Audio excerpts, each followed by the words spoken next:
Welcome home semuanya, selamat datang ke devotional kita di hari yang kelima. Dan hari ini aku mau ajak kita semua untuk belajar sama-sama tentang yang namanya God's favor atau perkenanan Tuhan. Mari aku ajak kita semuanya membuka Alkitab kita dari Yesaya 66, ayatnya yang pertama dan kedua. Sekali lagi Yesaya 66, ayatnya yang pertama dan kedua, aku akan bacakan untuk kita semua. Judul perikopnya adalah keselamatan sesudah hukuman. Mari kita sama-sama buka hati kita dan kita baca ini. Ayat pertama, beginilah firman Tuhan, langit adalah tahtaku dan bumi adalah tumpuan kakiku. Rumah apakah yang akan kamu dirikan bagiku? Dan tempat apakah yang akan menjadi perhentianku? Ayat yang kedua, bukankah tanganku yang membuat semuanya ini, sehingga semuanya ini terjadi?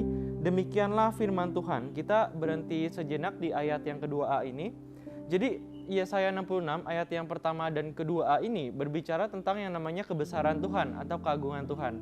Jadi ketika di dalam saat teduh aku baca Yesaya 66 ini, ketika aku baca ayat pertama dan kedua ini, rasanya seperti aku ngelihat Tuhan kita itu adalah Tuhan yang besar. Sosok Allah yang sempurna, yang gak kekurangan satu apapun, Allah yang pemberani, Allah yang selalu beserta dengan kita, yang gak kekurangan apapun. Makanya di sini dibilang, sampai Tuhan bilang langit adalah tahtaku dan bumi adalah tumpuan kakiku. Rumah apakah yang akan kamu dirikan bagiku? Itu yang Tuhan katakan kepada kita. Tapi ketika kita baca di ayat yang kedua B, aku ajak kita untuk sama-sama baca di ayat yang kedua B. Dikatakan seperti ini, tetapi kepada orang inilah aku memandang, kepada orang yang tertindas dan patah semangatnya dan yang gentar terhadap firman-Ku, kata Tuhan. Nah, aku ajak kita sama-sama baca sekali lagi di ayat yang kedua B ini berbicara tentang God's favor atau perkenanan Tuhan kepada orang-orang yang demikian gitu. Jadi di ayat pertama dan kedua A, kita bisa melihat bahwa Tuhan tuh nggak perlu apa-apa. Tuhan itu sudah sempurna. Tuhan itu dia tahtanya dia didirikan di atas bumi ini. Gitu. Tapi ketika kita baca ayat yang kedua B, ini seperti sesuatu yang berbeda. This verse hits different gitu. Ketika aku baca ayat ini tuh berbicara seperti ada sesuatu yang berbeda gitu. Jadi aku bacakan sekali lagi, kita sama-sama baca, dikatakan seperti ini. Tetapi kepada orang inilah aku memandang, kepada orang yang tertindas dan patah semangatnya dan yang gentar kepada firman-Ku. Jadi setelah seolah-olah Tuhan itu menyatakan kebesarannya, ketika Tuhan nyatakan bahwa dia adalah Tuhan yang sempurna, dia nggak perlu apa-apa. Tapi di ayat kedua B, tiba-tiba Tuhan itu shift dan katakan bahwa kepada orang seperti inilah aku berkenan. Dan itu adalah satu hal yang perlu kita pelajari. Sebenarnya orang apa sih yang membuat Tuhan itu sampai berkenan ya? Jadi kalau kita baca di sini, yang pertama adalah kepada orang yang tertindas. Yang kedua adalah kepada orang yang patah semangatnya. Dan yang ketiga adalah orang yang gentar kepada firman-Nya Tuhan atau firman-Ku di sini dikatakan seperti itu. Nah, kalau kita perhatikan ayat ini dengan sesama, ini adalah ayat seperti ada sesuatu yang sangat berbeda ya. Yang pertama dikatakan orang yang tertindas. Yang kedua juga dikatakan orang yang patah semangatnya. Dan kedua ini berbicara tentang circumstances atau keadaan luar ya. Kalau kita lihat orang-orang yang tertindas, mereka nggak punya hak untuk memilih situasi mereka seperti apa. Tapi ibaratnya mereka mendapatkan situasi kehidupan yang tidak enak. Entah itu masalah dalam bisnis mereka, mungkin kuliah mereka, atau keluarga mereka, dan lain sebagainya. Dan juga orang yang patah semangatnya berbicara hal yang sama. Ini berbicara tentang circumstances yang tidak mendukung mereka untuk percaya kepada Tuhan.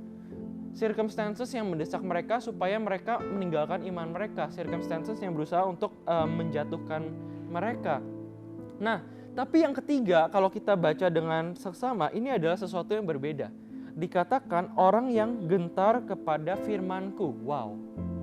Dikatakan kepada orang yang gentar terhadap firman-Nya Tuhan. Nah, apa perbedaannya? Perbedaannya ada di sini teman-teman semua. Tipe orang yang pertama dan kedua ya, tadi tentang orang yang tertindas dan orang yang patah semangatnya itu berbicara tentang situasi di luar yang kita nggak bisa kendalikan. Tapi yang ketiga, dikatakan bahwa orang yang gentar kepada firman-Nya Tuhan, ini berbicara tentang respon hati setiap orang. Kita nggak bisa pilih situasi kita mau seperti apa, kita nggak bisa mendikte keadaan kita mau seperti apa, tapi kita bisa meresponi, kita bisa set hati kita untuk menjawab dengan respon yang benar. Dan respon ketiga inilah yang Tuhan kehendaki, yaitu orang-orang yang gentar terhadap firman-Nya Tuhan. Dengan kata lain, ini berbicara tentang orang-orang yang mau diajar, orang-orang yang mau didik sama Tuhan. Mungkin saat-saat ini kita nggak bisa dikte ya keadaan kita gimana. Mungkin kita masuki awal tahun 2022 ini dengan banyak halangan, dengan banyak rintangan, dengan banyak situasi yang nggak sesuai dengan ekspektasi kita. Tuhan katakan, ekspektasi kita, keadaan kita itu memang kita nggak bisa dikte. Tapi yang namanya respon hati, itu selalu bisa kita yang tentukan. Mau keluarga kita lagi dalam keadaan yang tidak baik, mau perekonomian kita dalam keadaan yang tidak baik, itu kita nggak bisa dikte. Tapi yang namanya respon hati, itu selalu sesuai dengan pilihan kita. Kita bisa tentukan itu sendiri. Jadi ini sesuai dengan yang Daud katakan di dalam Mazmur 32, ayat yang ke-8. Aku akan bacakan untuk kita semua. Mazmur 32, ayat yang ke-8. Ini adalah isi hati Tuhan yang disampaikan kepada Daud. Ayat ke-8 bunyinya, Aku hendak mengajar dan menunjukkan kepadamu jalan yang harus kau tempuh. Aku hendak memberi nasihat, mataku tertuju kepadamu. Sekali lagi, aku hendak mengajar dan menunjukkan kepadamu jalan yang harus kau tempuh. Aku hendak memberi nasihat dan mataku tertuju kepadamu. Ini kata Tuhan kepada Daud. Jadi apa yang bisa kita pelajari di sini? Yang bisa kita pelajari adalah nggak peduli situasi apapun yang kita jalani. Di situ ada yang namanya penyertaan Tuhan, dan Tuhan itu akan yang namanya memberikan tuntunan dalam kehidupan kita. Tahun ini kita masuki yang namanya The Year of Discipleship and Multiplication. Yang namanya discipleship dan multiplication, ya, yang namanya pemuritan, itu sama aja dengan aku ibaratkan sebagai akselerasi. Kalau kita belajar tentang yang namanya acceleration atau akselerasi, itu pasti di mana ada yang namanya percepatan, di situ juga banyak yang namanya gesrekan dan banyak yang namanya tantangan. Banyak yang namanya hal yang mencoba menahan kita. Jadi ketika kita masuk ke dalam yang namanya The Year of Discipleship and Multiplication, kita perlu tahu bahwa ini nggak akan menjadi musim yang gampang, ini nggak akan menjadi season yang gampang, yang ya kita jalani biasa-biasa saja, enggak. Tapi akan ada yang namanya gesekan, pasti ada yang namanya tantangan di dalam kehidupan kita. Karena itu penting sekali teman-teman, di awal tahun ini di saat kita berpuasa, kita tahu apa yang Tuhan inginkan dalam setiap kehidupan kita. Makanya tadi berbicara tentang orang yang gentar kepada firman Tuhan, itu nggak berbicara tentang seasonal atau cuman di saat yang gampang saja, enggak. Tapi orang yang gentar terhadap firman Tuhan itu berbicara tentang everlasting, atau yang dia itu punya konsistensi dalam berjalan sama Tuhan. Gak cuman dalam season tertentu dia memutuskan untuk menjadikan firman Tuhan itu sebagai pegangannya.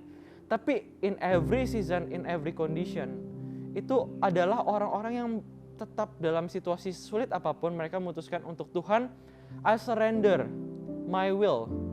Aku serahkan kehendakku kepada rencanamu dan aku mau tinggal diam di dalam firman-Mu.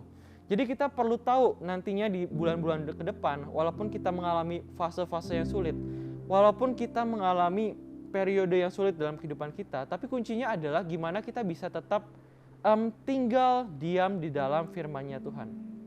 Nah, aku punya satu ilustrasi. Sering kita sebagai orang Kristen ketika kita ada satu masalah, kita memilih untuk meresponi dengan hal-hal yang terkait dengan masalahnya langsung. Jadi contohnya kalau misalnya kita punya masalah di bisnis, kita akan selalu ambil langkah-langkah yang signifikan, yang berkaitan dengan bisnis itu. Atau misalkan kita punya masalah di dalam keluarga kita, kita pasti akan pilih, langkah ini supaya masalah ini selesai. Tapi yang pengen aku tekankan adalah ketika kita bergantung, kita kenal siapa Tuhan kita perlu tahu bahwa respon kita seharusnya tidak didikte oleh keadaan kita. Artinya apa? Artinya yang harus kita lakukan dulu adalah gimana kita bisa surrender, gimana kita bisa masuk ke dalam yang namanya kehendak Tuhan. Kita tanya Tuhan apa yang harus kita lakuin. Kenapa? Karena tadi seperti Mazmur Daud katakan, in every season, Tuhan menyediakan yang namanya guidance, Tuhan menyediakan yang namanya pertolongan, Tuhan menyediakan yang namanya tuntunan dalam kehidupan kita. Jadi kalau kita tidak tahu, kita tidak mengerti apa yang Tuhan inginkan dalam season kita, ya seperti yang kita udah belajar, know your season. Kalau kita nggak tahu apa yang Tuhan inginkan dalam season kita, maka itu nggak akan sesuai dengan kehendaknya Tuhan. Jadi ibaratnya kalau misalkan ada satu mata air yang kotor, kalau misalkan kita sering lihat sungai itu kotor, danau itu kotor, mungkin banyak orang-orang yang memutuskan, oh ya aku harus ambil truk pengeruk sampah, aku ambil sampah-sampah yang di danau ini, aku ambil supaya sungai ini bersih. Tapi yang perlu kita tahu adalah ketika kita tahu mata airnya itu kotor sampai kapanpun, danau itu kita gimana pun itu nggak akan bersih. Kalau dari puncak gunungnya mata air sumber airnya kotor, gimana pun juga air yang di bawah nggak akan bersih. Sama dengan kehidupan kita. Kalau dalam kehidupan kita, dalam problematika kehidupan kita hanya fokus saja dengan apa yang ada di bawah, dengan hal yang keruh, dengan hal yang kotor. Oh, aku ada masalah bisnis, aku ada masalah kuliah, aku ada urusan ini dan itu. Dan kita hanya meresponi terhadap hal-hal itu aja. Kita nggak tahu apa firman Tuhan, kita nggak tahu apa kehendak Tuhan. Itu sama saja dengan hal yang sia-sia, teman-teman. Kuncinya adalah in every season, cobalah untuk benarin yang namanya mata airnya dulu. Cobalah untuk tanya ke sumber mata airnya dulu. Tanya firman Tuhan. Tanya Tuhan, di season ini, di masalah kali ini, what should I do? Apa yang harus aku lakuin? Kemana engkau ingin mengajar aku? Apa yang ingin engkau kembangkan dalam kehidupan aku? Dan aku berdoa biar lewat devotion singkat hari ini kita boleh sama-sama belajar tentang gimana pentingnya kehendak Tuhan dalam kehidupan kita. Dan aku percaya bahwa Tuhan yang akan menuntun kehidupan kita lewat setiap musim. Tuhan berkati and God bless you all.